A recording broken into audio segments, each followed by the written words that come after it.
我在我的小区里当保安，连路费都省了，给自己家看大门，有人发工资还计较什么？坐到班厅里气定神闲看看美女。Bu ishchilarning katta qismi yoshlar emas. Eng kamida 40 dan balanddagi odamlar. Bir oyligi 10 ming, 15 ming va undan ham ko'p bo'lishi ham mumkin. Bu degani 1,5 ming dollar atrofida topib tashladi.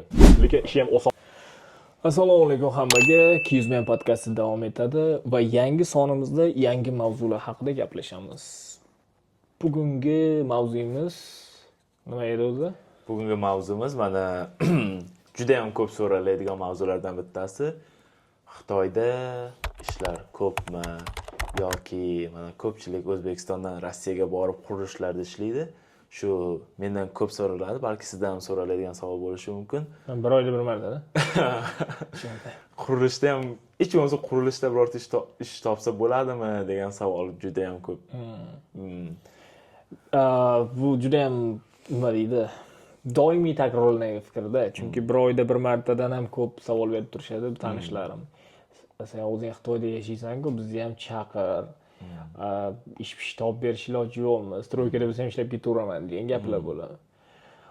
Bu hozir videoni oxirigacha ko'rsangiz, juda ham qiziqarli bo'lgan, real hayotga asoslangan mavzularni ochib tushuntirib beraman detalli.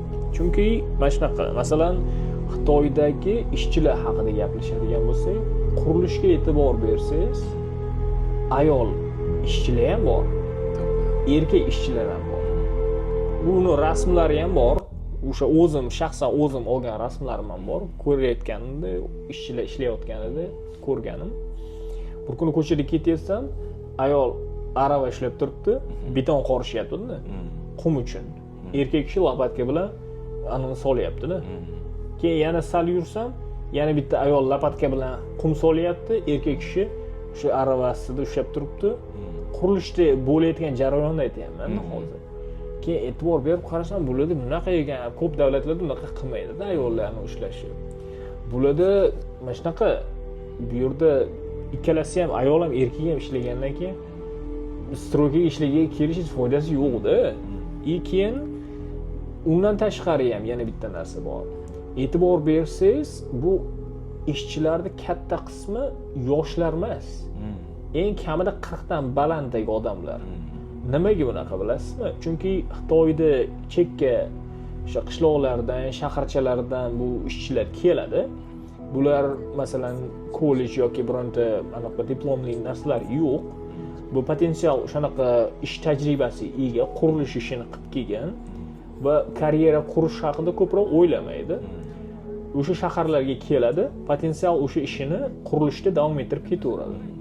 Chunki bular o'shanga moslashganda bu odamlar. Lekin ko'pchilik e'tibor bersangiz, qariya odamlar.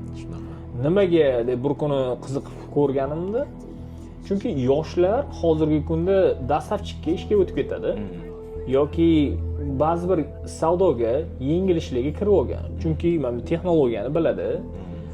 Mana do'kon ochadi, onlayn do'konlar. Xuddi shunaqa yengil ishlarga o'tib oladi. Chunki telefondagi, internetda qanaqa ishlashlarini tushunadi hozirgi. Lekin qariya odamlar, 40 dan tepadagi odamlar uncha tushunmaydi Xitoydagi. Bular majbur mana shu sistemada ishlashga. Jismoniy mehnat qilish. Jismoniy mehnatda ishlaydi. Lekin xuddi ayollarga keladigan bo'lsak, bular ham o'qimaganlari yoki o'sha qariroq bo'lgan odamlar ko'proq enagalikka yo'llanishadi yoki o'sha ko'cha supurishi, obodonlashtirish shunaqa ishlarga kirib oladi. Lekin umumiy qilib olganda yoshlar yengil ishlarga o'tib ketgan, qurilishdagilar ko'proq qariya odamlar ishlaydi-da. Siz ham menimcha ko'p ko'rgan bo'lsangiz kerak bu hodisa. Juda ham normal.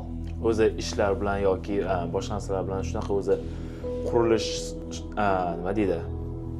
Joylarga tez-tez borib turaman.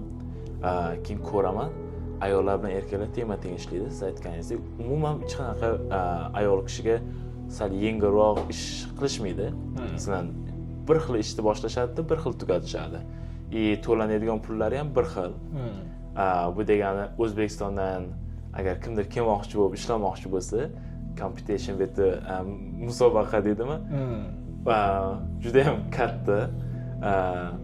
O'zi nima deydi? Siz qila oladigan ishni ular ham qilishyapti. musobaqada yutib chiqishingiz oson emas. O'shani tushunib yeting. Undan ko'ra ko'proq til o'rganing, boshqa ishlarda davom ettirish kerak, qurilishga e'tibor bermasligimiz kerak menimcha. O'zbekiston Xitoyda oladigan bo'lsak, jismoniy mehnat bo'yicha dunyoda eng bir kuchli davlatlardan bittasi. 12 soatlab haftada 7 kun, oyiga 30 kun, 31 kun to'xtamasdan ishlab beradi. Men juda ham ko'pini ko'rganman, ba'zi birlar bilan gaplashganman ham, ikkitadan 3tadan uy olib qo'yishgan. Lekin hali ham ishlashyapti. Ipoteka krediti deysiz, uyda ham. Shunaqa. Tipa O'zbekistondagi o'sha ipoteka krediti olinadigan narsalar bularda ham bor. Umrda qancha qismini sarflab, ipoteka kreditini bular ham to'lab, o'shanga qattiq harakat qilishadi. Bular o'zlarining vatanida bo'lib turib, shu ishni qilishyapti. Chet eldan kelganlar bular bilan musobaqa qilisha olmaydi. Juda ham qiyin. Yana bitta narsa, bu qurilishga viza ola olmaysiz. Qurilishga viza bo'lmaydi, chunki sizga qurilishga bu yerda ishlagali kelishingiz uchun viza berilmaydi. Bu o'ta ham murakkab hodisa. Menimcha buni impossible, ya'ni ilojsiz bo'lsa kerak. Bunaqani eshitmaganman biror kimdir qurilishga o'shanday qilib keldi degan. Yoki yana bitta narsa, yana ba'zi bir tanishlarim aytadi, mo'ykada ham ishlab ketaveraman yoki dastarchiga ham bo'lib ketaveraman, o'sha amallab chaqirib bizni ham deyishadi. Bitta yaqindagi yangiliklarda videosini ham yo rasmlarini qo'yib boramiz. Chet ellik talabalarmi yoki chet ellik shu bolalar dastarchiga chiqib ketgan ekan. Xitoyda. Yangiliklarda. Keyin bilmayman, o'shani ham topib olishdi. Keyin shu jarimalar yozib, menimcha qana vizasini atmay qilganmi, nimadir qilganda, ko'rsiz, o'shani ham topib olishdi. Demak, dastavchikda ko'p pul topishadi. Masalan, bir kun bir oyligi 10 ming, 15 ming yuan, undan ham ko'p bo'lishi ham mumkin. Bu degani 1,5 ming, $1000 atrofida ham topib tashishadi. Lekin ishi ham oson emas. To'xtovsiz qorda ham, yozda ham ishlab ketaveradi. Bular o'sha mototsiklni, ya'ni elektrik skuterni ancha haydash kerak, qattiq haydash kerak. Yomg'irga ham, qorga ham qaramasdan. Bu ham oson emas. Keyin buni xitoyliklar o'zi uchun dastavchik bo'la olmaysiz. O'zi Xitoyda jismoniy mehnat uchun musobaqa juda ham katta. Oddiy xalq o'sha o'rganib bo'lgan, ishlab ketaveradi. Vizaga keladigan bo'lsak, viza olmasdan Xitoyda ishlash imkonsiz, mumkin emas.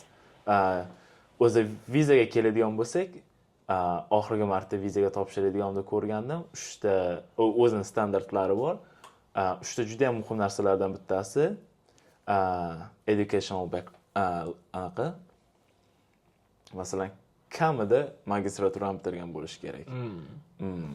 Bu tarafidan ham to'g'ri aytdingiz, chunki o'sha dastavchikka yoki bunaqa mo'ykaga Rossiyaga taqqoslamasligimiz kerak yoki o'shanga o'xshash davlatlarga. Chunki ularda aholi ham, o'zi shaxsiy subyektiv fikrim, aholi sal ozgina dangasaro. O'shan. Chunki bu yerda unaqa emas. Bular o'zi shundayga ham harakatchan-da. Xitoydagilar o'zida ishchi odam ko'p, aholi ham ko'p, keyin o'qimagan odamlar ham ko'p. Bular keladi, o'sha ishlarga o'zi yopishadi. Ichki bozorni ortig'i bilan ta'minlab qo'yganda. Bularga qo'shimcha, ya'ni poygaga kiradigan odamlar shart emasdi. Bitta voqea, yaqinda bittasi aytib bergandi. Do'sti bor ekan, xitoylik do'sti, bankier. Endi kreditga uylar olib qo'ygan yoki bolalarni yaxshi maktablarda o'qitar ekanda, o'zi topayotgan pul qaysi darajada yetmayapti ekan. Kunduz kuni bankda ishlab, full time, haftada 5 kun. Qolgan kunlari shu Waymaga, ya'ni dastavchilik ishiga chiqib, bankda ishlaydigan odam bankda ishlaydigan odam, eshitib turibsiz, bankda ishlaydigan odam yarim stavka dastavchik. Men O'zbekistonda yoki Rossiyada bir hech eshitmaganman, bankda ishlaydigan odam ishdan tashqari yana dastavchi ish oladiganlar. Bu degani bular shunchalik mehnatchanki, O'zbekistondagilar mehnatkash deysiz-da. O'zbekistondagilar uchun juda ham katta raqobat bo'ladi agar Yo'q, menimcha bizdagi O'zbekistondagi taqqoslar bo'lmaydi. Obro'yimga to'g'ri kelmaydigan gap bu bizda. Bu yerda ko'ryapsiz, obro'ni o'ylamay shu yarim safka dastavchik ham qilib yuribdi. Endi subyektiv fikrlaringizni kommentlarda qoldiring. Agar menimcha Xitoyga, stroykaga, moykaga yoki dastavchikga ishga kelmoqchi bo'lsangiz, menimcha fikringizni o'zgartirishga ozgina bo'lsa ham harakat qildik deb o'ylaymiz va mana shunga o'xshash bo'lgan Xitoydagi tajribamizni ozgincha bo'lsa ham ko'rgan hodisalarimizni ulashishga harakat qildik deb o'ylaymiz. Agar fikrlaringiz, savollaringiz bo'lsa, bemalol kommentariyalarda yozib qoldirishingiz mumkin. Agar kanal nomini topa olmasangiz, mana shu yerga yozib qo'yilibdi.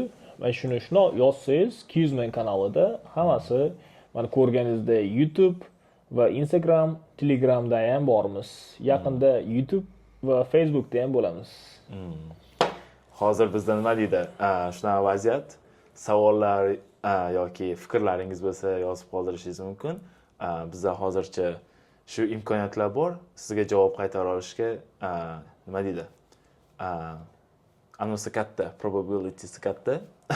Endi ehtimoliy javoblarni sizga bera olamiz deb o'ylaymiz, chunki hozir podkastda aytilayotgan gaplar ham Xitoyda o'zimizni ko'rganimiz, odamlarni kuzatganligimiz, o'sha 6-7 yillik tajribadan kelib chiqib va Xitoydagi social media, ya'ni ijtimoiy tarmoqlar nima deyotganligi va o'shalardan kelib chiqib, aholini yurish-turishiga qarab bu ma'lumotlarni aytyapmiz. Buni birovni maqtash uchun emas yoki birovni yana tasvirlab berish yaxshi ma'noda emas, faqat subyektiv tushuntirib beryapmiz. Va bu ma'lumotlar hozir aytib o'tganimizdek Xitoy ijtimoiy tarmoqlaridan va kunlik Xitoyda yurgan hayotimizdan olingan voqealar. Kuzman kanalini kuzatib borishingizni umid qilib qolamiz va videoga like bosishni unutmang. Keyingi safar ko'rishguncha xayr. 我在我的小区里当保安，连路费都升了，给自己家看大门，有人发工资还计较什么？坐到板厅里气定神闲，看看美女横着。